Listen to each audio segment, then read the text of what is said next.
meant for the dog. But in delirium or fever or in diseased conditions, man may behave like that with barking sound, making barking sound. Two types, ఒకటి intention wise గా, second thing behavior wise గా. We can take the rubric. Okay, అక్కడ చూసే మనము belladonna ఇచ్చున్నాడు. It is the rage medicine, sudden short temper personalities. అవన్నీ మీరు old actor Krishnamraju films చూస్తే తెలిసేది. ఏదైనా ఒక డైలాగ్ ఆవేశంగా చెప్తే చాలు, his face was fleshed like bright red, మొత్తం ఫేస్ అంతా రెడ్గా అయిపోతుంది, కళ్ళు అన్నీ ఎర్రగా అయిపోతూ ఉంటాయి. Very ferocious personality. So belladonna it is like that. Sudden గా ముఖం ఎర్రబడిపోతుంది, బ్లడ్ సర్క్యులేషన్ ఫేస్ కి పెరిగిపోతుంది, హెడ్ కి పెరిగిపోతుంది, ice becomes red congested. So this is barking of belladonna. Next, bellowing, BELLOWING, bellowing.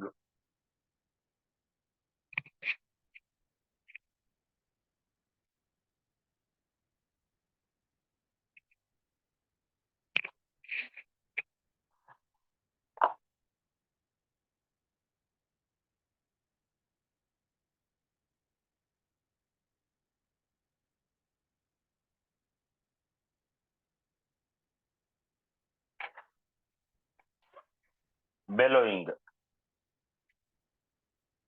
So open the rubric. There are remedies: belladonna, cantharis, cupromet, nux moscata. Bellowing. రంకె వేసినట్లు అరచుట.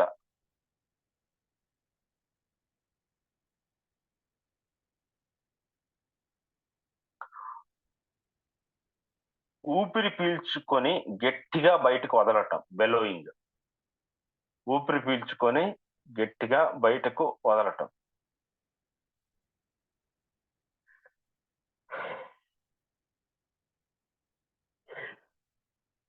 కోపంతో ఊగిపోతూ మాట్లాడుట. ఇది యుద్ధానికి లేదా పోట్లాటకు సిద్ధపడే మనస్తత్వం కలవారు చేసేది.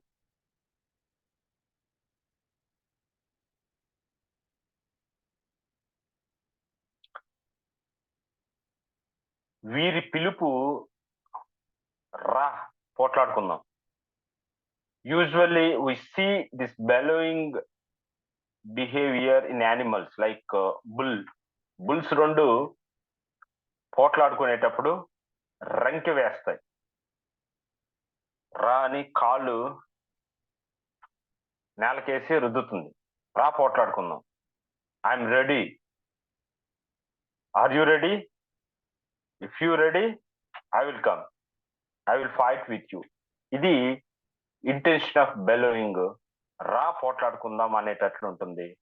బెల్లడోనాలో ఆ రేజ్ చూస్తాం మనం, క్యాంథారిస్ లో బూతులు చూస్తాం, పెద్ద పోట్లాట పర్సనాలిటీ. క్యూప్రమెట్ లో స్పాస్మోడిక్ కండిషన్స్ లో ఊపిరి బయటికి తీసుకొని వదలటం అనేది ఆ సౌండింగ్ ఉంటుంది. బుసలు కొడుతూ అని అంటారు కదా, ఎద్దు బుసలు కొడుతూ వచ్చింది అని అనేది. That type of noise you can hear in cuprum met because of spasmodic nature of the bronchioles, trachea. ఒక్కసారిగా స్పాజం వచ్చేసి దట్ ఈస్ బుసలు కొట్టడం, రంకి వేసినట్లు. Okay, so that is bellowing. So cross differences are there, barking and growling. Okay, next rubric, cough barking.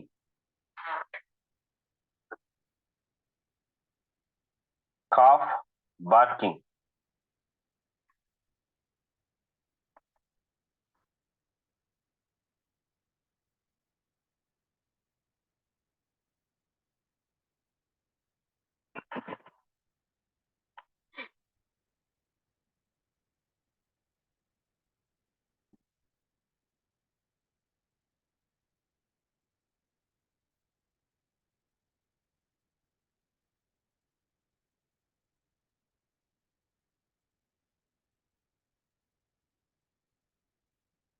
Cough barking, కుక్క మురిగినట్లు దగ్గినప్పుడు వచ్చే సౌండ్, దగ్గినప్పుడు కుక్క మురిగినట్లు వచ్చే sound.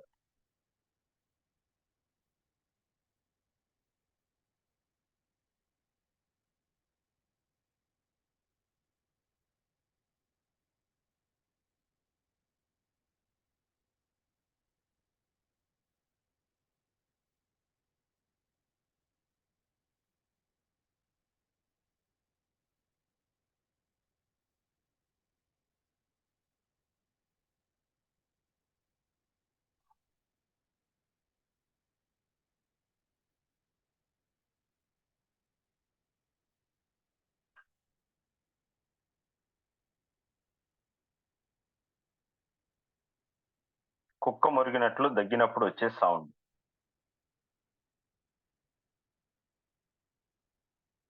Next, cough hoarse night after midnight after barking.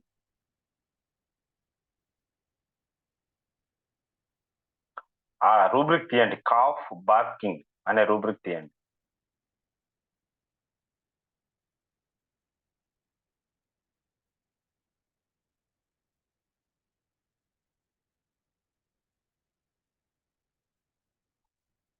$57 remedies ఉన్నాయి. Barking cough: aconite, belladonna, causticum, coccus cacti, drosera, dulcamara, hepar sul, kali bic, nitric acid, rumex, spongia, stramonium, sulphur. Cough barking. Okay, next, cough hoarse after midnight after barking.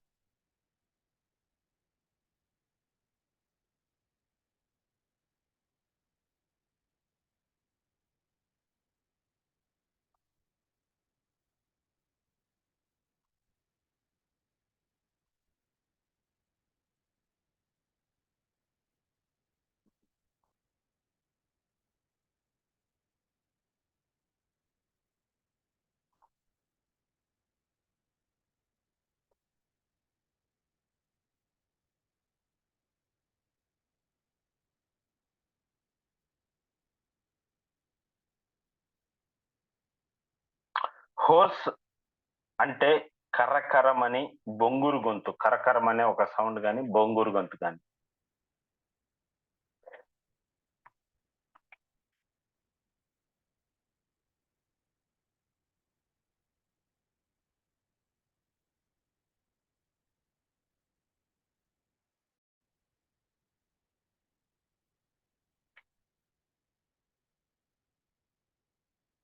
Hoarse అంటే కరకరమనే బొంగురు గొంతు.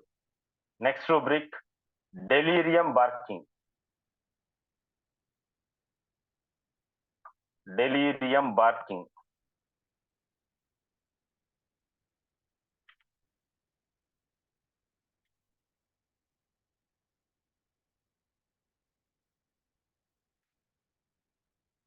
ఒకసారి open చేయండి, delirium barking.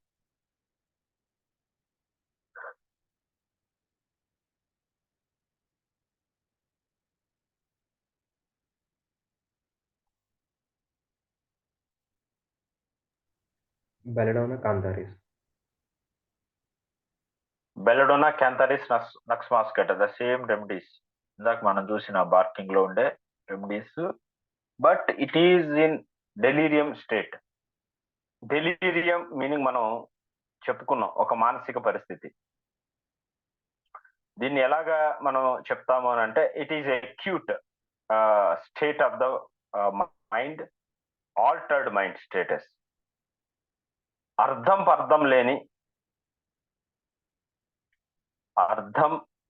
లేని ప్రేలాపనతోటి కూడిన, ప్రేలాపన అంటే మరి ఇంత తెలుగు అర్థమవుతుందో లేదో, ప్రేలాపన అంటే పిచ్చి పిచ్చిగా మాట్లాడటం, అర్థం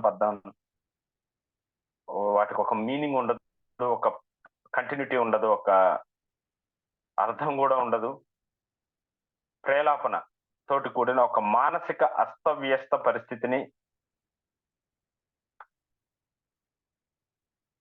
డెలీరియం అంటారు. దీన్ని నెగిటివ్ గానే తీసుకోవాల్సిన పని లేదు. అర్థం లేని పన అని అంటే అది నెగెటివ్ గానే వాడేదో పిచ్చి పిచ్చిగా మాట్లాడతాడు అంటే నెగెటివ్ రీజన్ లో నేను చచ్చిపోతానని అంటాడు, నేను చంపేస్తానని అంటాడు. ఇలాగ నెగెటివ్ గానే ఆలోచించాల్సిన పని లేదు. పాజిటివ్ గా కూడా దాన్ని డెలీరియం ని అర్థం చేసుకోవచ్చు. పాజిటివ్ గా ఉబ్బి తబ్బిబ్బయ్యే పరిస్థితి, ఉబ్బి తబ్బిబ్బయ్యి పిచ్చి పిచ్చిగా ఏదైనా ఒక పెట్రోల్ దొరల మాదిరిగా పాజిటివ్ సైడ్, నేను వాడిని, నేను కింగ్ ని, నేను ఎంపరర్ ని, నేను అదుని, నేను మినిస్టర్ ని, ఇలా పాజిటివ్ గా కూడా మాట్లాడచ్చు. సో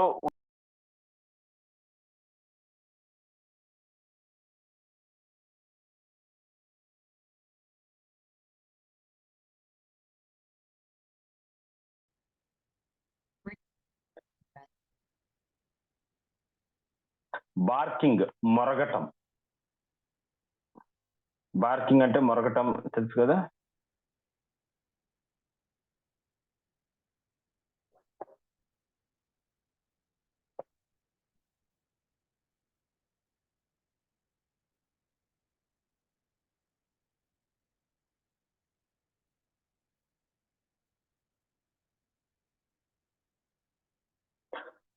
ఈ డెలీరియం కి ఇంకొక డెఫినేషన్ కూడా మనం చెప్పుకోవచ్చు.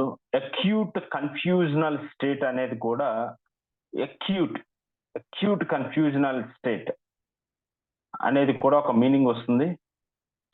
డెలీరియంలో ఏవి ఇన్క్లూడ్ అయి ఉంటాయనంటే వైలెంట్ మెంటల్ ఎజిటేషన్. వైలెంట్ దాంట్లో ఉండే కంటెంట్స్ ఏంటి, డెలీరియంలో మనం ఏ బిహేవియర్, ఏ పాయింట్స్ అబ్జర్వ్ చేయొచ్చు అని అంటే violent mental agitation,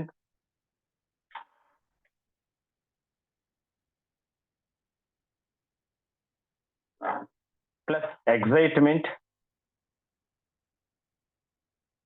plus mental confusion, plus hallucination.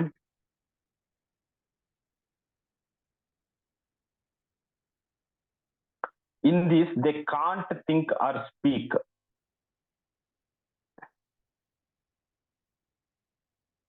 In this they can't think or speak in a sensible and a reasonable way.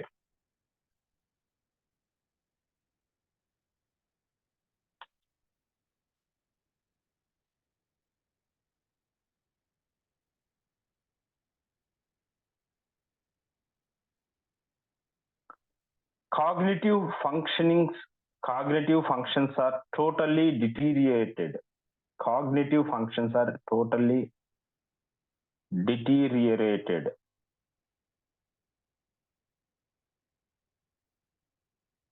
So డెలీరియంలో ఈ events జరుగుతుంటాయి, హాల్యూజినేషన్స్ ఉంటాయి, మెంటల్ ఎజిటేషన్ ఉంటుంది, మనిషి ఎగ్జైటెడ్ గా ఉంటాడు, మెంటల్ కన్ఫ్యూజన్ ఉంటుంది, సెన్సిబుల్ గా రీజనబుల్ వేలో వాళ్ళు మాట్లాడుతూ ఉండరు if they are in delirium.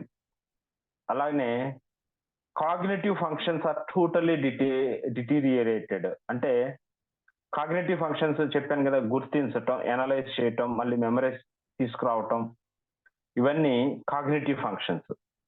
ఇవన్నీ డిటీరియేట్ అయి ఉంటాయి. సో డెలీరియం బార్కింగ్, అది బెలడోనా, క్యాంథరిస్, నక్స్ మాస్కేటా, ఇది ఫీవర్ టైంలో మనం తీసుకోవచ్చు. అక్యూట్ అబ్డామినల్ పెయిన్ అంటే అపెండిసైటిస్ లో కూడా తీసుకోవచ్చు, యూరినరీ బ్లాడర్ లోను, మెనింజైటిస్ లోను, whatever the thing you can take it. Okay, next growling, GROWLING, గ్రోలింగ్.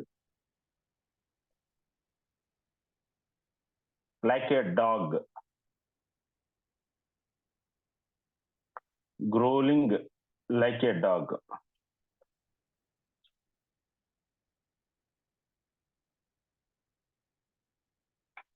నవనీత ఇవాళన్నీ షేర్ చేయమ్మా.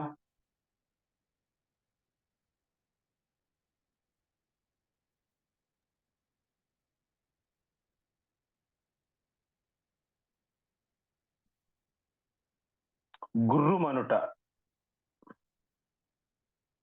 కోపంతో కూడిన కేక. ఇది కుక్క వలె ఉండొచ్చు, బార్కింగ్ లో లాగా పెద్ద పెట్టిన సౌండ్ చేయరు.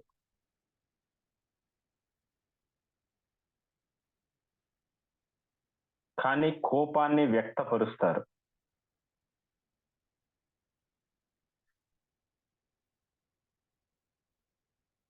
అది గొంతులోనే ప్రతిధ్వనిస్తూ ఉంటుంది. గొంతు బొంగురు పోయి చిరచిరలాడుతూ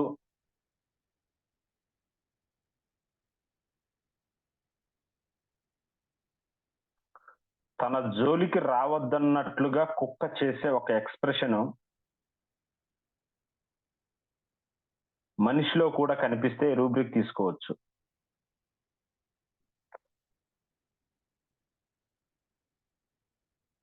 యాంగర్ విత్ అటరెన్స్ అంటే గద్దించటం, బలంగా చెప్పటం, కోపంగా. మీరు బార్కింగ్ అని అంటే పెద్ద సౌండ్ తోటి వస్తూ ఉంటుంది. మీరు డాగ్స్ లో బాగా గమనించి ఉండొచ్చు. That sound is different. But growling లో but they show their anger but in milder way. వాళ్ళ గొంతులోనే ఆ కోపం అంతా కనిపిస్తూ ఉంటుంది. చాలా తక్కువ స్థాయిలో కోపం కనిపిస్తూ ఉంటుంది. దాని ఇంటెన్షన్ కూడా, you don't come near me, you don't touch me, this is my premises, I don't allow you. These are the intentions of the animal or ఇది ఇది మనకి డెలీరియం లో కూడా కనిపించవచ్చు. ఇది గ్రోలింగ్ ఇలాగా కూర్చొని ఉంటారు. ఫీవర్ టైంలో, మెనింజైటిస్ టైంలో, టైఫాయిడ్ టైంలో you can observe this behaviour. But ఇక్కడ రేజ్ మాత్రం ఉంటుంది. That is belladonna. అక్కడ ఉంది చూడండి, belladonna, helleborus. Belladonna meningeal irritation ఎక్కువగా ఉంటుంది. బెలడోనాలో మెనింజైటిస్ ఎక్కువగా. Helleborus also acts on the brain layers మీద బాగా ఎఫినిటీ ఉంటుంది. ద సేమ్ థింగ్ హయాసమస్ కూడా డెలీరియం లో ఉంటుంది. లిసినం అంటే హైడ్రోఫోబినం, మీకు తెలుసు కదా. ర్యాబిస్ ఎక్కడ ఎఫెక్ట్ చేస్తుంది? బ్రెయిన్ కంటెంట్ మీద ఎఫెక్ట్ చేస్తూ ఉంటుంది. So phosphorus also has the same thing. So all the medicines here, given medicines are acting over the brain. So అక్కడ బ్రెయిన్ సంబంధించిన డిసీజెస్ లోనే ఆ ఫీవర్ కానీ వాళ్ళకు వచ్చిన చిన్నపాటి డిసీజ్ ఆ బ్రెయిన్ ని మార్చేస్తూ ఉంటాయి, వాళ్ళ బిహేవియర్ ని మార్చేస్తూ ఉంటాయి. So this is growling like a dog. Okay, next rubric howling.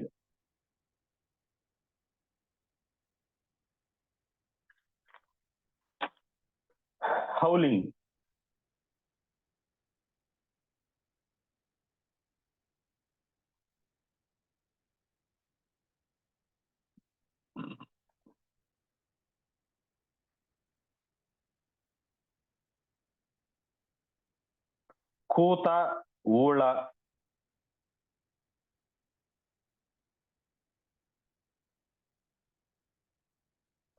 కూత, ఊళ అంటే మీరు నక్క ఊళ పెట్టింది అని అంటారు. తోడేలు నక్క రెండింటికి అదే యూజ్ చేస్తుంటారు. ఊళ్ళలు పెడతారు, కూ అని అరుస్తూ ఉంటాయి. మీరు కొన్ని సినిమాల్లో కూడా చూస్తుంటారు. ఆ శ్మశానాలు చూపించేటప్పుడు మీకు ఈ సౌండ్ ని బ్యాక్గ్రౌండ్ లో ప్లే చేస్తూ ఉంటారు, నక్కల ఊళ్ళలు అని. నైట్ టైము కొద్దిగా ఈ ఫీల్డ్స్ ఉన్న ఏరియాల్లో, ఫారెస్ట్ ఉన్న ఏరియాల్లో మీరు ఈ సౌండ్స్ ని గమనించవచ్చు, నక్కల ఊళ్ళలు అని. ఇది ఏడుపు రూపంలో కూడా ఉంటుంది.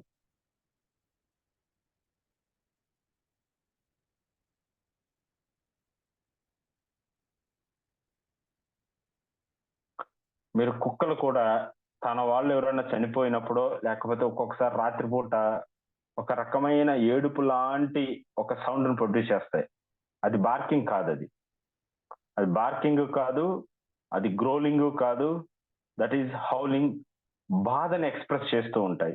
ఇది ఏడుపు రూపంలో కూడా ఉంటుంది. హౌలింగ్ లో బాధలో గాని కోపంలో గాని ఒక ఎమోషన్ రేజ్ అయినప్పుడు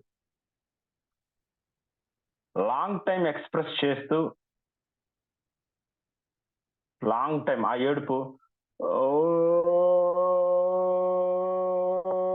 ఇంత మామూలుగా అయితే ఏడుపు ఇట్లా కట్ చేసేస్తాం. బట్ హౌలింగ్ అనేది కంటిన్యూటీ ఉంటుంది. ఓకే, లాంగ్ టైం ఎక్స్ప్రెస్ చేస్తూ పెద్దగా ఏడవటం.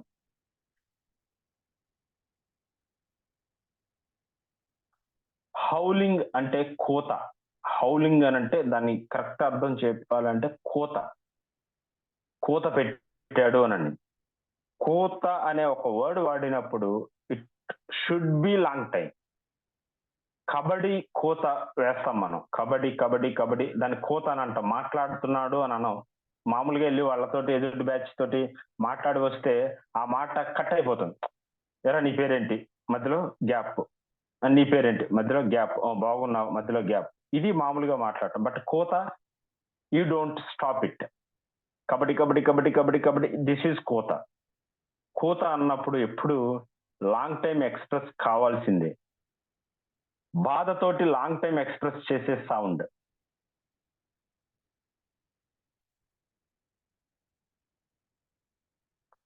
మౌర్న్ఫుల్ howling, MOURNFUL, mournful howling.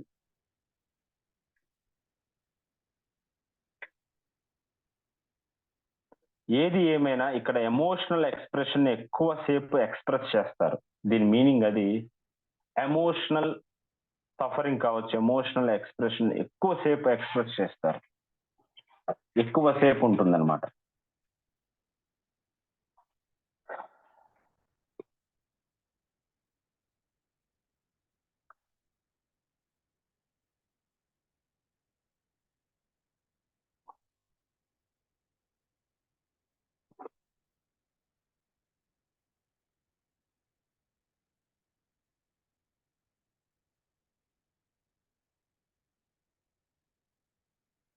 Okay, that is howling. See, look at the remedies: acetic acid, aconite, aluminum, arum, belladonna, caladium, camphor, chamomilla, cicuta, sina, coffea, ignitia, ipecac, opium, phosphorus, stramonium, veratrum, veratrum verede, and viola tricolor. Yes, viola tricolor. So these are the remedies, howling remedies. Next rubric: laughing, barking as of barking dog. Laughing as of barking dog. ఆప్ చేసే